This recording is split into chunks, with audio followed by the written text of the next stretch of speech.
ফরিদপুরে অন্তর্বর্তীকালীন সরকারের বিরুদ্ধে আওয়ামী লীগের ব্যানারে মিছিলের চেষ্টাকালে ৮ জনকে আটক করা হয়। এ ঘটনায় ৩০ জনের নাম উল্লেখসহ অজ্ঞাত ৬০ থেকে ৭০ জনকে আসামি করে মামলা হয়েছে। সোমবার সন্ধ্যায় আনুষ্ঠানিকভাবে সাংবাদিকদের এসব তথ্য জানায় পুলিশ।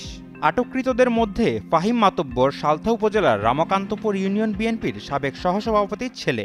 গোপন সংবাদের ভিত্তিতে জানতে পারি যে কতিপয় দুষ্কৃতিকারী বর্তমান সরকারের বিরুদ্ধে বিভিন্ন ষড়যন্ত্রমূলক কর্মকাণ্ডের লক্ষ্যে আমাদের যে ফরিদপুর ঢাকা হাইওয়ে মহাসড়ক চণ্ডীপুর শাকিনস্ত ব্যারাক নার্সারির পাশে ৭০-৮০ জন দুষ্কৃতিকারী সংগঠিত হয়েছে।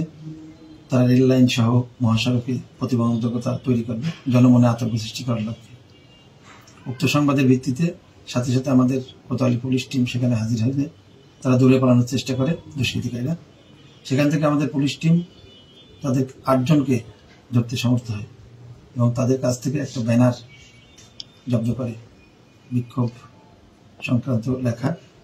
তারপরে তাদেরকে আমরা থানায় নিয়ে আসি এবং ওই ব্যানারটা জব্দ করি এবং তাদের বিরুদ্ধে আমরা একটা নিয়মিত মামলা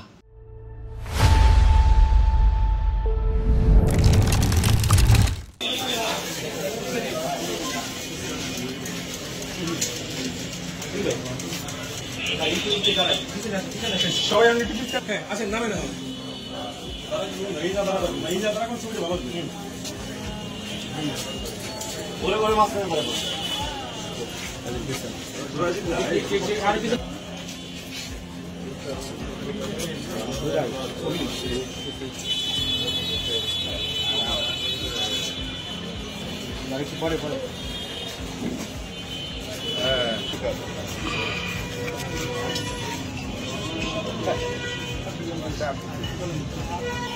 পরে ভাই একটু ধরেছিল ফাইন তোমার হাতে ধরেছিল না ধরানো না, এইভাবে খেলানো অবস্থায় একটু বেশি আসলে সময় পাই একটু বেশি তাকান, সামনে তাকান।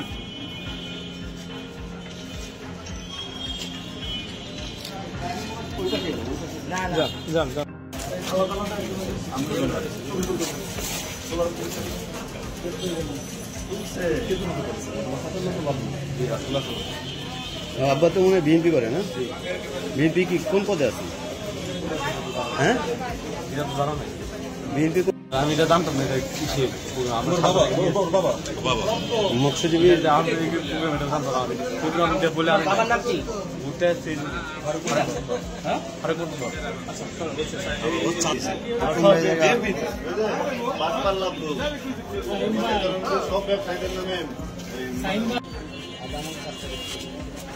বলে পুলিশ টাকা গাড়ি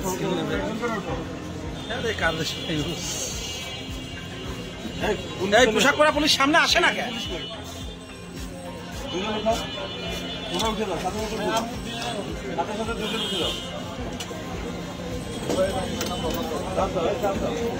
এই গাড়ি চালবে না, এই গাড়িতে না